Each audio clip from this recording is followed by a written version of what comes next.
Hi guys, welcome back to another video. Today's video is going to be slightly different. So basically not too long ago, I was given the opportunity to go on the set of a short film. My role there was basically to just help them to shoot some behind the scenes photographs. So basically any photos of the cast and crew in action. This was my first time ever on a film set, so naturally I wanted to document it. But because I wanted to focus on my role of taking pictures, I decided not to vlog. So instead I decided to make this video. Basically I'm just going to run through some of the photos that I took and go through my thoughts about the whole experience in general. So yeah, without further ado, let's go. Okay, so day 1 we were shooting at a clinic. This was actually day 2 of shooting for them already, but I wasn't able to make it on their day 1, so their day 2 is my day 1. Makes sense. So before the clinic opened, we were outside eating and the actors were getting their makeup done by the makeup artist. So this is the actor, he's playing the doctor of the clinic, and this is the makeup artist. Okay, then the clinic opened. This is the clinic and these are the producers. And the first thing they did was to gather all the people in charge of their respective departments and talk about the scenes they wanted to shoot and how they were going to go about it. Like the setup of the lights, the cameras, etc. So this is them meeting. These are the two main actors. This is the doctor as mentioned earlier, and this is the main character. This is the director. This is lighting. This is art. I'll explain more about art later. This is the assistant producer and this is sound. So yeah, this is the art department. Basically they are in charge of setting up the set in terms of aesthetics and props and all these kind of things. So in this photo you can see them putting up a poster which is supposed to appear in the background of one of the shots for this scene. This is what we call the DP or DOP, which stands for Director of Photography. Basically his role is to handle the camera and basically his role is to handle the camera. This is the sound guy with the equipment, and he has this phone mounted here which he can use to monitor what is being shot on the camera. Okay, so at this point in time, a few big challenges have presented themselves already. Number 1, the lighting in the clinic was terrible. You can't really see it from these photos, but the lighting in the clinic was really bad. And when I first started out, I had to shoot on very slow shutter speeds because I was scared to bump up the ISO and introduce a lot of noise into the picture. But once they started setting up and stuff, there was a lot of movement on set, and I realized that at a slow shutter speed, I couldn't really capture all of that movement as much as I wanted to. So in the end, I was forced to bump up my ISO, which you can see in some of the photos that I'll show later, or even this one. You can actually see that there is a lot of grain, a lot of noise introduced into the photo. The second challenge at this point in time, I would say, was that the clinic was really cramped and all the equipment that they were moving around was really big and bulky, and I felt that I was getting in people's way a lot because I wanted to capture the entire setup process, but at the same time there wasn't really that much space or that many places for me to stand and not get in other people's way. So eventually I was asked to leave the set temporarily to make more space for the people to come in and set up. Okay, so moving on, they shot a few scenes. I don't have many photos of them shooting the scenes itself because they need silence on set for shooting most of the scenes, so as not to mess up the audio recording.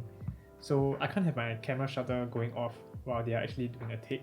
So most of the time I'm waiting for in between takes to actually go in and shoot my photos. So this is one of the photos. In between takes, the director can actually come and talk to the actors to talk about what can be changed for the next take and stuff like that. Apart from behind the scenes, I was also tasked with helping them to shoot some potential poster pictures. So for this setting, it was this picture of the main character sitting in the clinic. I'm not very happy with this photo honestly because I was only given like 2 minutes to rush in, take a few shots and rush back out so that they can start setting up the next scene.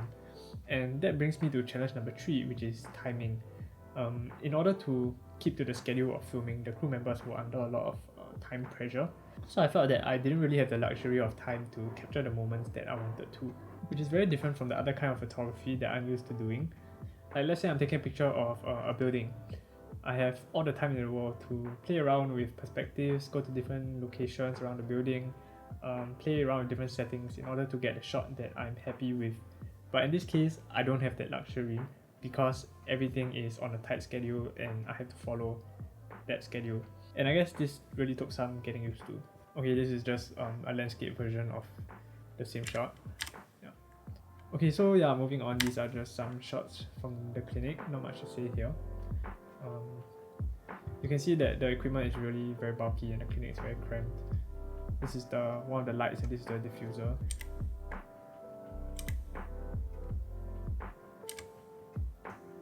This is a sample video of them doing a take. I didn't bring a mic so the audio is a bit soft. I hope you guys can hear it.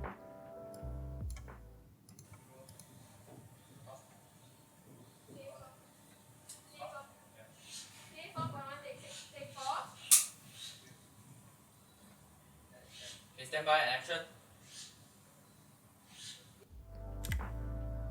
Okay, the second part of day 1 was shot in a house. Same thing here, I guess. I'm not going to go into it too much, but here are some photos. So this was a hair cutting scene. Same location, but as you can see, the lighting here is even worse than in the clinic. From where I was standing, we were shooting against the window. You can see the highlights are really blown out in the window over there, and the shadows are just really dark. There's no detail there, and yeah, I didn't really have freedom to move around because if not, I would get in the frame. I'll get in the way of the camera and other crew members, and I didn't want to do that. Okay, so moving on to day 2. I would say day 2 was a lot better than day 1. I was really more familiar with the entire process of things as well as the crew members. For the first half of day 2, we shot at the same house as the day before. I started the day shooting this abortion pill and played around with some of the props on set. This is some notes, I think. And this was the mirror that was used for the hair cutting scene. On day 2, I also brought a GoPro to shoot some time lapses. So here's one of them.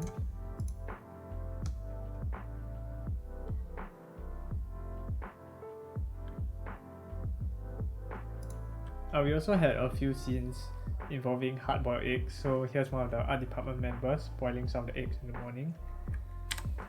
Yeah, so this is the scene where she cracks the egg and eats the egg. Yeah. After this, I spent a good 30 minutes arranging eggshells and half-eaten eggs with another one of the art department members to shoot a potential poster picture. Honestly, coming out with a good one was tougher than I expected, and I don't know whether any of the shots I took would be of a high enough standard for them. But here are some of my preferred shots. So this is one of them. This egg is actually on the floor. This one was like beside the sink. This is another half-eaten egg, but on the floor as well.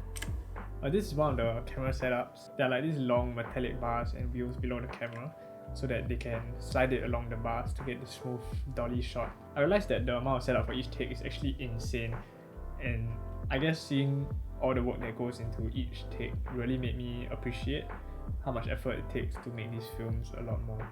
After this, we shot a few more potential poster shots, but I'm not at all happy with these shots. But we were really rushing for time at this point because we had to move on to the next location, so I didn't really have much freedom to experiment here. The next location was at another house for a different scene. They needed everyone not involved directly in the shooting to clear out of the house, so I only have a few pictures of the setup process. So this is the director talking to the camera and lighting crew about how to set up this scene, and this is them preparing food as part of the set design, not for eating. This video is the director kind of briefing the extras and other crew members and talking about what the scene is about and any movements involved, etc.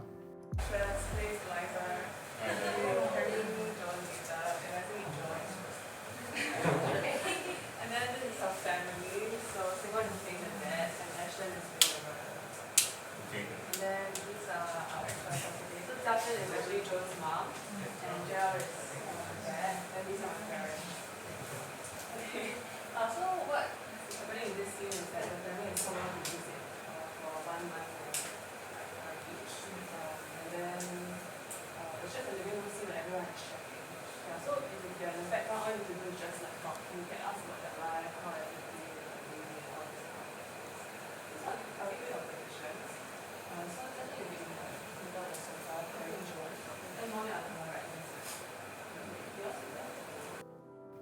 Okay, yeah, so the rest of the time when they were shooting the final scenes, I wasn't actually inside the house, but outside the house, I did get to talk to a few of the other crew members and ask them about what it's like doing film studies, what it's like in the industry and stuff like that. Once they finished shooting, I helped them take some group photos. So here's the cast, and this is the crew, and this is everybody. Yeah. This is the HODs. So yeah, some final thoughts on the experience. Of course, I am super duper grateful to have been given this opportunity to be on a film set, because I have always wanted to experience what it's like. And even though I wasn't directly involved in actually producing the film, I really got an insight into what it's like seeing all the different components put together, like the lighting, the camera, the director, and the actors, and really see how they all work together to produce a product. And I guess I have no point of comparison, but at least for this set, all the crew members were really nice, and it was a very wholesome experience in general. This was definitely 2 consecutive days of being forced way out of my comfort zone. For one, having to meet so many new people all at once, and 2, having to deliver in terms of good photos in bad lighting conditions and under time stress. But that being said, I'm glad to have been forced out of my comfort zone in that sense, because I was really able to gain some valuable insights into this industry and just get a taste of what it's like to be on set and making a film, collaborating with other filmmakers. Does this experience bring me any closer or further away in terms of my decision to go to film school? Honestly, I would say that I don't really know. I have to say that I'm still interested in pursuing this, but I cannot say that this was a I have fallen in love with it kind of situation. I think the part about traditional filmmaking that maybe doesn't appeal to me so much is that each part of the crew is only in charge of a very specific aspect of the filmmaking process. For example, if I am in charge of lighting, then I am really just in charge of setting up the light, and that's my job. And I feel that a part of me actually prefers to have my signature on every part of the process, like to have an idea and then make it come to life by scripting, shooting and editing all by myself, and being able to produce a product that I can call my own from start to finish. But yeah, the caveat to that is that that really does put a cap or a limit on the scale of the projects that I'll be able to embark on. So yeah, I'm still thinking about it. I definitely want to continue exploring, but for now this has been a really great experience, and yeah, that pretty much wraps up this video. So thank you for watching, and I'll see you in the next one.